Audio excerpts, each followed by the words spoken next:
Wildfires raging more frequently in California, an unprecedented deep freeze crippling Texas, and more extreme weather battering the country. President Biden says it all adds up to the need for urgent action on climate change. There's no more consequential challenge that we must meet in the next decade than the onrushing climate crisis. On his first day in office, the president moved to bring America back to an international agreement on climate change and halt construction of the Keystone XL pipeline. We're going to get back into the Paris Agreement, back into the business of leading the world. On Earth Day, the president convened a climate summit, joined online by 40 other nations, laying out his plan to reduce U.S. greenhouse gas emissions by 50% this decade and reach net zero carbon emissions by 2050. The scientists tell us that this is the decisive decade.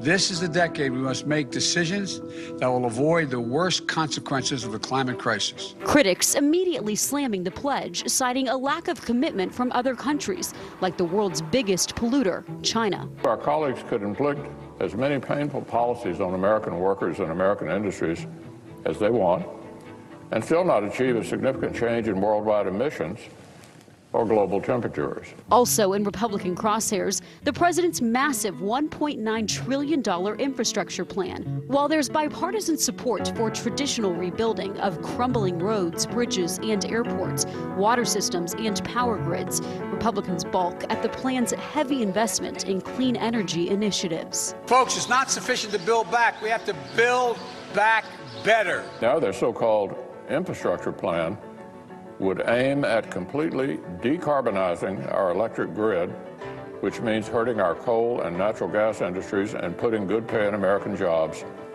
into the shredder. The administration initially said the plan will create 19 million high-paying middle-class jobs, even calling it the American Jobs Plan.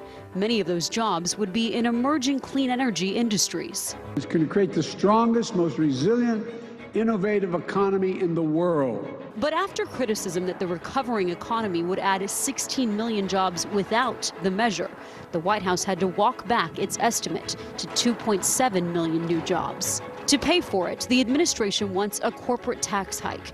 The proposed 28% would still be lower than it was in 2017, but Republicans like Senator Roger Wicker are adamant. When he talks about raising income taxes on corporations, he's talking about taxing small business job creators, and that's the worst thing we could do right now. The bill can pass without Republican votes if there's enough support from Democrats like Senator Joe Manchin of coal-producing West Virginia.